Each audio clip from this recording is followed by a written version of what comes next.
Oi, turma do livro Deus e Espírito Universal Supremo, Gesualdo Costa, capítulo 11, a Palavra de Deus.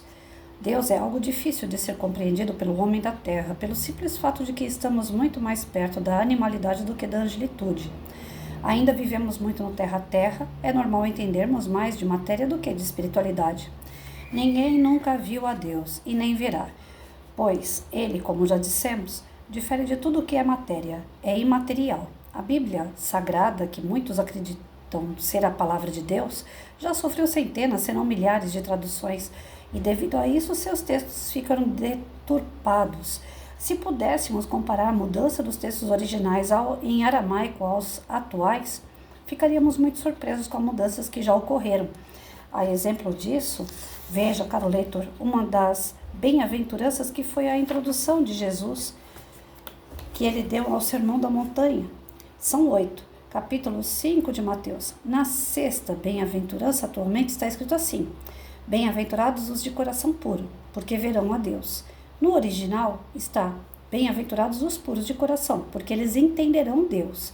Então, não é ver, e sim entender, porque, como sabemos, ninguém jamais viu a Deus. João 1,18. O simples ato de ver Deus poderia causar um deslumbramento terrível ao visionário, e nem sempre o ato de ver faz com que se compreenda. Na resposta à pergunta 10 de O Livro dos Espíritos, as entidades venerandas nos esclarecem que, para compreendermos a natureza íntima de Deus, nos falta um sentido. Na resposta à pergunta número 11, descobrimos que o sentido é o espiritual. Quando nossos sentidos não estiverem obscurecidos pelo orgulho e pelo materialismo, aí sim poderemos compreender os mistérios da divindade. Então, felizes os que entendem Deus, pois isso significa um avanço moral e espiritual, portanto, coração mais puro.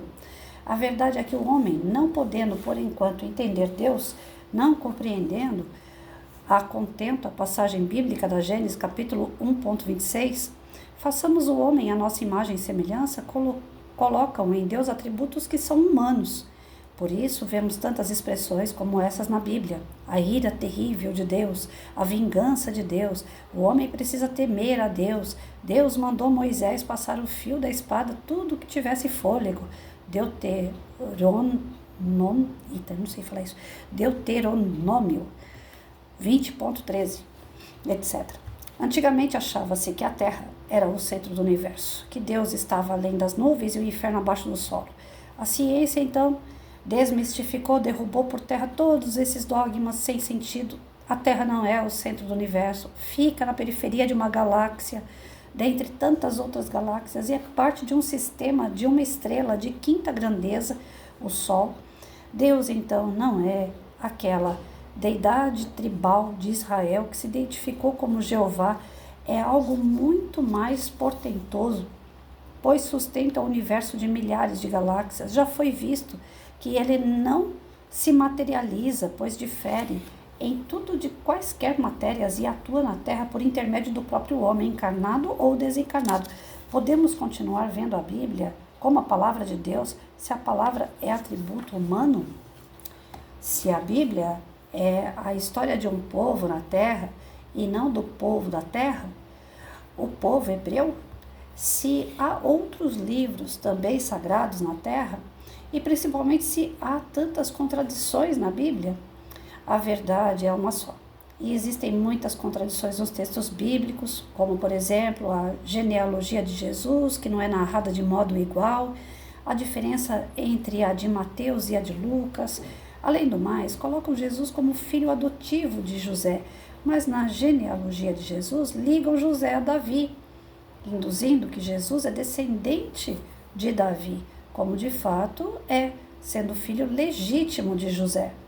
A Bíblia é um livro sagrado, sim, como tantos outros, como as cartas e livros psicografados por Chico Xavier e tantos outros médiuns sérios que existem hoje e existiram no passado, a exemplo dos profetas bíblicos.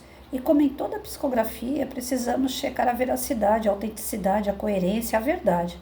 Como nos assegurou o apóstolo João em sua primeira epístola 4,1, amados, não creiam em qualquer espírito, mas examinem para ver se eles procedem de Deus. Se a Bíblia fosse de fato a palavra de Deus, Deus teria emudecido após escrever o último livro da Bíblia, o Apocalipse, escrito no primeiro século. Não, meus amados leitores, a Bíblia é um verdadeiro compêndio mediúnico como tantos livros que existem. Foi passada por espíritos, claro, enviados de Deus, não podemos negar, pois todos nós, encarnados e desencarnados, somos filhos e co-criadores juntos com Deus. É o que ele coloca do entendimento, né, do autor aqui, o Gesualdo, através dos seus estudos, através do seu conhecimento, né, que não existe aquela verdade absoluta vinda de uma fonte e que a gente não pode duvidar ou aprender ou reaprender ou acrescentar ou mudar ou transformar, né? Todas as verdades são relativas ao nosso tempo histórico, aqui, vivido, humanamente falando. As leituras e as escritas, elas são de acordo com os acontecimentos de época. Tem algumas coisas que são escritas que a gente fala assim que é previsão, né, do futuro. E na verdade ninguém prevê nada, é só olhar o caminhar, né? Se eu estou plantando lá uma florzinha, uma semente, e eu quero que germine ali um vaso cheio de rosas, eu estou tendo uma previsão que meu vaso vai encher de rosas? Não, eu estou plantando a sementinha dela e eu sei que ela vai germinar, uma hora ela vai nascer e vai ser um vaso cheio de rosas, porque eu coloquei várias sementes. Então, nós temos assim... Hoje a garganta amanheceu ruim, gente, desculpa. A gente tem aquela coisa assim, vamos seguir a Bíblia, porque ali está escrito tudo o que Deus quer da gente. Bíblias, de fato, eu pelo menos não conheço, e se tiver eu tenho que conhecer, né? Vou falar de acordo com o meu grau de conhecimento. Eu não conheço outro livro que seja tão maravilhoso, código de ética e de conduta como é a Bíblia. Ela realmente é um código de ética, de moral e de conduta perfeito. Se a gente levar as palavras que estão escritas ali por homens, ditadas muitas vezes por espíritos, ou então pela sua bagagem de conhecimento, de estudo no passado, de sementes que foram plantadas, né? Mas aquele livro, aquela obra chamada Bíblia, eu, pelo menos Patrícia, não conheço nenhuma outra que venha assim com tanta moral para que a gente possa desenvolver nos nossos dias e nos dias que ainda virão. Por isso que ela é o livro mais lido do mundo, creio eu, né? Porque o código que tem de ética, de conduta, moral e princípios dentro dela é muito grande. Só que cabe a cada um interpretar a sua maneira. E ela já passou por revisões também. E quem é que revisa? É Deus. Foi Deus que escreveu com uma canetinha o livro sagrado? Não foi. Foi Ele quem foi lá e corrigiu palavrinhas, como nós vimos aqui, através, né, do exemplo que Ele deu da passagem da bem-aventurança, né? Uma palavrinha que muda o sentido. Foi Deus. Deus que foi lá e mudou? Não. A escrita, a transcrita, a revisão, a produção de palavras não tem nada a ver com Deus. Deus não é um ser material. Matéria fala. Eu preciso de um corpo, de uma boca para falar. Matéria fala. Eu preciso de uma mão para escrever. Matéria tem mão. Deus não tem matéria. A gente não consegue entender quem é Deus ainda. Está longe da gente compreender quem de fato é Deus. Então, Ele, por ser um ser imaterial, ilimitado, infinito, bom, justo, onipotente, onipresente, são algumas características que a gente dá para Ele. Mas porque a gente busca palavras para definir o que não é definido, né? Nós queremos definir Deus, nós queremos colocar quem Ele é de alguma forma para a gente poder acreditar. Porque nós somos São Tomé, em geral, a gente vê o mar, vê as estrelas, as constelações, o universo, a gente vê a criação o tempo todo, mas a gente ainda precisa de dar um nome e uma característica para quem faz tudo isso. Coisas de humano, né? Nasce o nosso filho, a gente tem que dar um nome para ele. Então, e depois, quando chega na escola, a primeira coisa que a professora faz no dia da apresentação, fala como é que você é, ou seja, você tem que se descrever. Então, nós estamos acostumados culturalmente a descrever coisas, objetos, pessoas, animais, tudo que tem em nossa volta, tudo tem que ter nome, tudo tem que ter uma descrição. E a gente procura uma descrição de Deus. Só que quem somos nós para descrever algo que a gente nunca viu? E está longe de ver, porque para ver a gente tem que ter uma evolução moral. Nós não temos essa evolução moral. Como que eu posso exigir que uma criança faça uma equação de segundo grau se ela não aprendeu a fazer continha de adição, subtração? Nós estamos lá ainda na alfabetização de uma moral. Nós estamos na fase de alfabetizar a nossa moral. Então, está longe da nossa compreensão. Quem é esse cara chamado Deus? E a gente fala ele como se fosse algo material também. Porque, como eu falei aqui outro dia, não podia ser ela. Por que tem que ser ele? Então, tem uma questão assim do homem, da sua cultura, dos seus hábitos, de querer dar nome, dar significado às coisas. E tem coisas que ainda não dá para a gente dar significado, porque está longe da nossa compreensão. E ainda que a gente queira dar significados, características, definições, que a gente queira fazer textos, produções de explicações, e que a gente queira compreender essas explicações, e que tenha instrumentos para isso, e esses instrumentos vêm nas nossas mãos em forma de livro, como a Bíblia é, vai ter erros, vai ter falhas. E esses erros e falhas são humanas, não é de Deus. Então aquela palavra que está escrita na Bíblia, aquela palavra que está escrita no Livro dos Espíritos, aquela palavra que está escrita no Evangelho segundo o Espiritismo, aquela palavra que está lá no... que eu não sei, eu sou leiga dessas coisas, mas tem um livro que é lá do lado do Oriente, lá que eles utilizam, Alcorão, se eu não me engano, no nome, né? Para os budistas tem outros tipos de fonte, quer dizer, cada religião interpreta da sua maneira as palavras vindas de Deus. E essas palavras vindas de Deus nada mais são do que a gente tem a comunicação com o lado espiritual. Nós somos espíritos, então essa comunicação com o lado espiritual faz com que a gente tenha intuições, que a gente tenha, né, essa ligação com eles que trazem notícias e que a gente, pela nossa imperfeição, pega do jeito que consegue e repassa. É o telefone sem fio, né? De acordo com o meu aprendizado, com o meu conhecimento, eu vou escutar o que o outro fala e eu vou repassar. Então, o telefone sem fio, já viram como é que é? Você fala para uma criança, uma brincadeira de telefone sem fio para qualquer pessoa. Você faz uma roda de pessoas e fala a palavra bola. O outro vai falar bola pro outro, bola, bola. Depois vai virar bala, bala vai virar balanço, balanço vai virar boia. Não tem nada a ver. Saiu do outro lado mais ou menos parecido, mas não saiu igual. É isso que acontece com as leituras. Nós temos fontes confiáveis, sim. A Bíblia é confiável, o Evangelho segundo o Espiritismo é confiável, o Livro dos Espíritos e as obras também de outras religiões são confiáveis, são. Mas são de acordo com a evolução humana. De acordo com o que aquele cara que escreveu tem de evolução. E nós vamos compartilhar daquele conhecimento se a gente está no mesmo nível ou não. Se eu for ler e interpretar o Alcorão, acho que é Alcorão mesmo o nome, e seguir ele, eu estou em outra época, eu estou em outro conhecimento, eu não estou nem mais nem menos do que eles, eu estou em outra fase. Eu não vou ligar, eu não vou aceitar, eu não vou seguir. Se eu entrar para o budismo e tiver que seguir os preceitos do Buda, eu não vou seguir, não estou no mesmo grau que eles ali, eu não tenho o mesmo conhecimento, não tenho as afinidades daquele tipo de crença. Se eu for seguir a Bíblia como ela está escrita, eu não tenho afinidade como ela está escrita. Uma coisa ou outra me serve, mas nem tudo. Aí onde eu fui no Espiritismo. Eu achei o Livro dos Espíritos respostas pertinentes às dúvidas que eu, Patrícia, tenho. Mas o que é bom para mim não significa que é bom para você.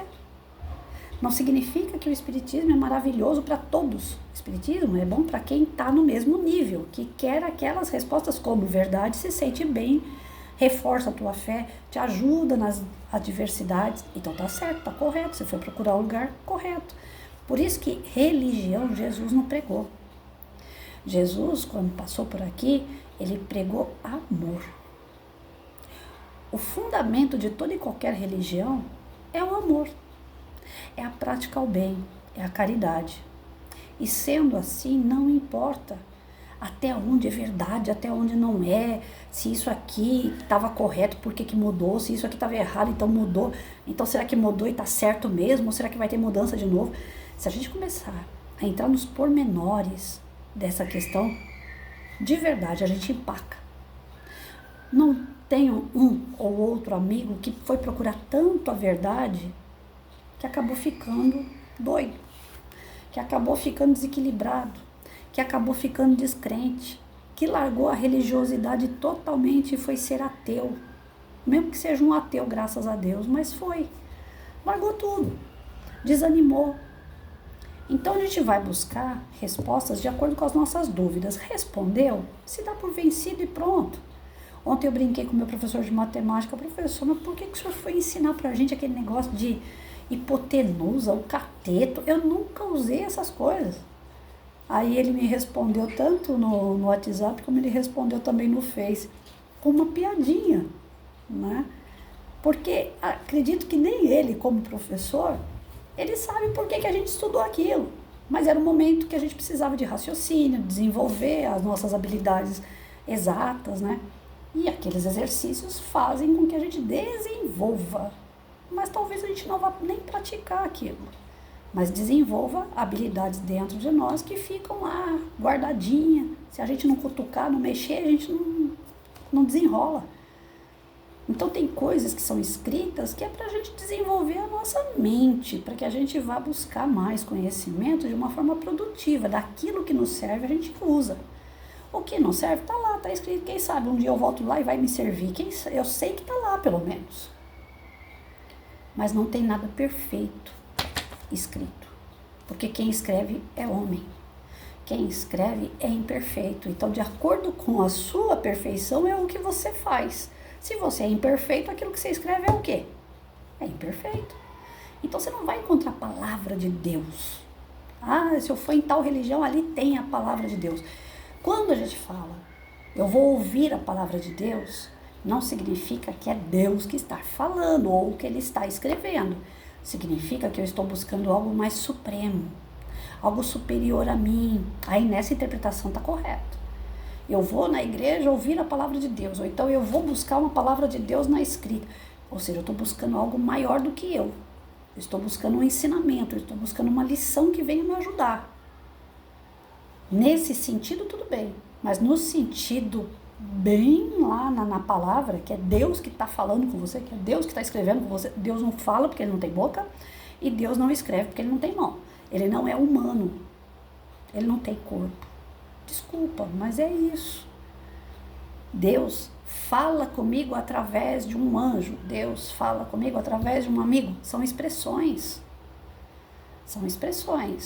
que nós temos um limite tão grande no nosso vocabulário que nós usamos essas expressões.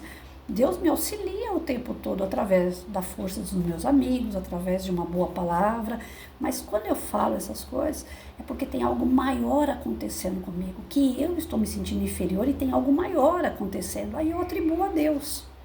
Tudo que é maior, eu atribuo a Deus, mas eu não posso ficar me enganando dizendo que Deus é como se fosse um homem, é como se Ele tivesse membros, braços, mãos. Deus vai me abraçar, Deus vai dar as mãos.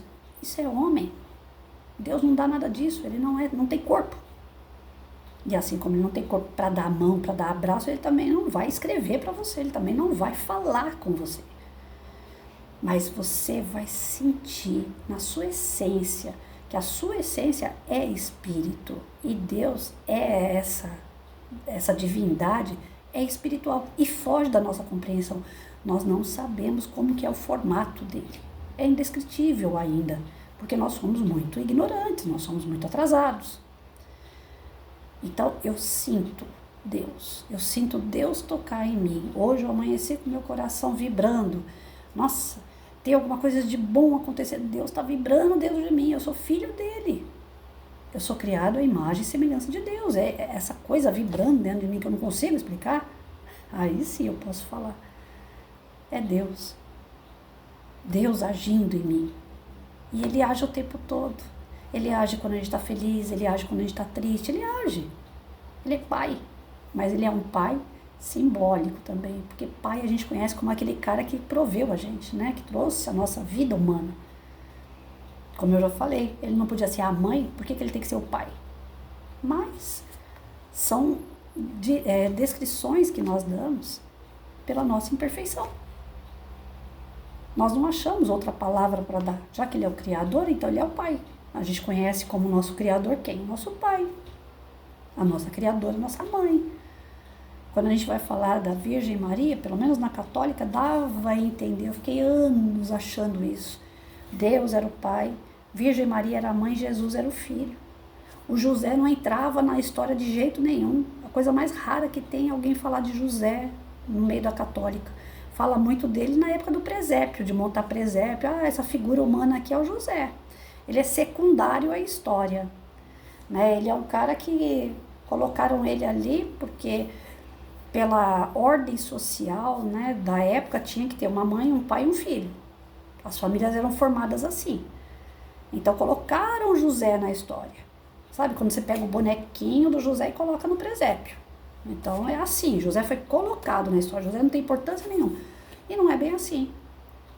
O anjo pode ter vindo, um amigo espiritual pode ter vindo na Maria e falado para ela, olha, você vai ser, né, condutora, você vai trazer o Jesus, que é um ser supremo.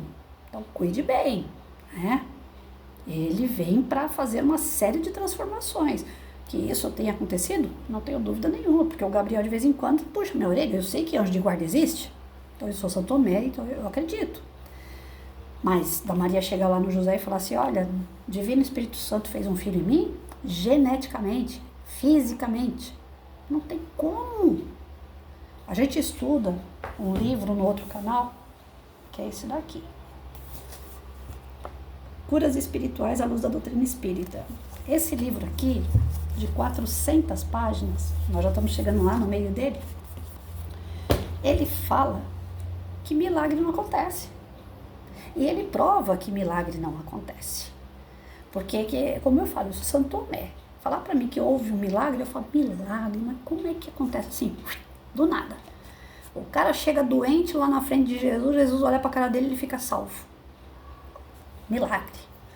Essas coisas não entram na cachola da Patrícia. Aí eu fui buscar respostas. Nesse livro tem me respondido bastante coisas, apesar que eu tenho muita dúvida ainda. E também não quero ficar detalhando, como eu falei para vocês, porque a pouca fé que eu tenho eu não quero perder. Então aquilo que me sustenta, que dá argumento e que me satisfaz, basta aquilo. Aí eu não quero saber mais do que aquilo também. Porque aí eu tenho medo de atropelar e ficar doida, que nem muitos amigos meus, ou então ficar descrente. A minha intenção é acreditar cada vez mais e não ficar descrente. Então a gente tem um limite de aprendizado, né? Que nem uma criança, que eu acabei de falar. Eu não posso dar para ela uma fórmula de Bhaskara para ela responder sem antes ela saber adição e subtração. Então eu estou na fase de alfabetização moral. Eu não quero ultrapassar. Não adianta vir com textos enormes para mim, maravilhosos, científicos, porque não, nem vem. Ali naquele livrinho fala que milagre não existe. Se milagre não existe, então e essa história que Jesus olhava para as pessoas e curava? Como é que pode isso?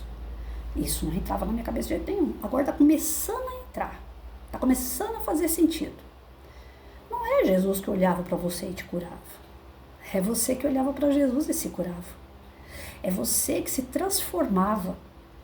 É você que, baseado nos ensinamentos do Cristo, na moral do Cristo, você também foi desenvolvendo essa moral. E à medida que você vai desenvolvendo a moral, é lógico, como eu falei, você planta a sementinha da rosa, vai nascer rosa. Você não vai plantar a sementinha de rosa e vai nascer alface. Então, se eu estou buscando minha cura, eu vou me curar. Pode até ser que nessa encarnação não seja permitido. Vai saber o que foi que eu fiz lá atrás. De acordo com aquilo que a gente faz, as nossas sementes, é o que nós vamos colher. Deus não é vingativo. Sou eu que colho os maus frutos que eu plantei. Então, os milagres podem ocorrer, mas não é milagre.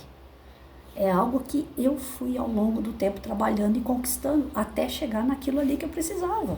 Se é uma cura, eu vou chegar na cura. Se eu não conseguir uma cura e conseguir uma melhora, tem gente que vai e faz uma cirurgia espiritual, sai de lá, supimpa. Outros como eu, sai de lá, melhor. Outros, pior do que eu, entra lá, faz cirurgia 10 vezes, 20 vezes, 30 vezes, 10 anos, não melhora nada. Por quê? Às vezes a doença é a mesma, a comorbidade é a mesma. Por que um melhora bastante, o outro cura, o outro não melhora nada? Deus é maravilhoso com um e péssimo com o outro? Ele seria injusto? Não acredito. Então Deus dá para cada um de acordo com o seu merecimento, no seu momento, na sua hora certa. E isso a Bíblia também traz. Só que ela traz em forma do nome milagre. E a gente deturpa. A gente acredita fielmente em cada palavra. Cada palavra foi escrita por um humano. E esse humano, ele tem os seus defeitos, seus limites. E os seus defeitos, seus limites vão para o papel. E você vai ler os defeitos e limites daquele humano que escreveu. Aqui o Gesualdo explana dessa forma. Eu estou entendendo como o Gesualdo entendeu. Se eu pegar uma outra obra, eu gosto de ler muito De Luca. Então, se eu ler o De Luca e ler o Gesualdo, eu vou ver que é o mesmo assunto, cada um vai tratar de uma forma diferente. Um esmiuça mais, o outro esmiuça menos, um vai mais para o lado da ciência, outro vai mais para o lado da moral. E aí? Então, de acordo com o que eu leio, eu aprendo e reproduzo. Isso sim, a gente está buscando nossa evolução. Mas nesse conhecimento entre humanos, a gente vai desenvolvendo a nossa moral. E a nossa moral, sim, é onde nós vamos atingir até Deus. Até agora não teve ninguém que chegou até lá, não. Jesus é o único que falou também, a gente tem nas obras escrito isso, né?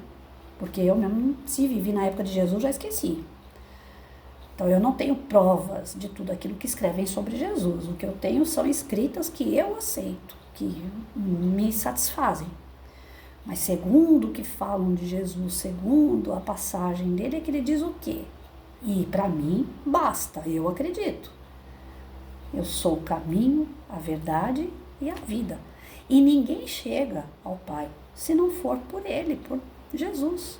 Mas não é porque Jesus é o cara mais perfeito da Terra, e é o cara mais perfeito que nós conhecemos que passou pela Terra. Mas não é por isso. É porque todas as coisas que ele fez, o caminho que ele fez, a verdade que ele pregou, a vida que ele mostra pra gente que existe além desta vida, a chance de reencarnar, de continuar aprendendo. Então, essas 3 palavrinhas que Jesus prega, que segundo as literaturas dizem, para mim basta. Eu não tenho outro caminho mesmo para chegar até Deus se não for por Jesus. E não é porque está mandando eu seguir Jesus, porque é algo imposto, ou é assim ou eu vou para o inferno. Não. É assim porque assim é uma conduta moral de princípios e de valores. E que princípios e valores é tudo que Deus espera de nós, para que a gente alcance a nossa evolução moral. Então é esse caminho que eu tenho que fazer, é essa verdade que eu tenho que acreditar, é essa vida que eu tenho que ter, para que eu possa ser um ser melhor. E eu sendo melhor, eu vou estar atingindo graus maiores. Aí sim eu vou chegando na angelitude, mais próxima de Deus. Quanto mais amor, mais felicidade. Quanto mais felicidade, mais entendimento. Entendimento, leveza, evolução. A gente se apega demais às coisas materiais, a gente quer definir, volto a repetir, o que não dá para definir. Então, literaturas, nós vamos ter diversas e todas elas vão suprir momentaneamente aquilo que nós temos por verdade. Quando bate a verdade do outro com a nossa verdade, reforça a nossa verdade, a gente continua caminhando. Se eu pego a verdade do outro e começo a bater na minha verdade, eu vou entrar em conflito. Posso descrer ou posso querer ser mais ignorante, intolerante com a crença do outro. Então eu não tenho que fazer isso, eu tenho que buscar aquilo que me faz bem. Cada um tem que ir buscar onde se sente bem e desenvolver aquilo da melhor maneira possível. É essa a vontade do nosso Criador, que a gente desenvolva em paz, sem guerra, sem briga, sem conflito. Isso ainda pertence muito aos espíritos mais atrasados, o que estão agindo ainda muito por instinto, muito selvagem. E é justamente por isso que o planeta, nessa transformação de provas e expiação para a regeneração, ele está praticamente obrigando a gente a mudar. Ou a gente muda o nosso íntimo, ou a gente vai mudar de casa, gente. Não quero mudar daqui não. Diz que aqui vai ficar muito bom. Vai ser um planeta de regeneração. Bora lá, vamos pensar sobre isso?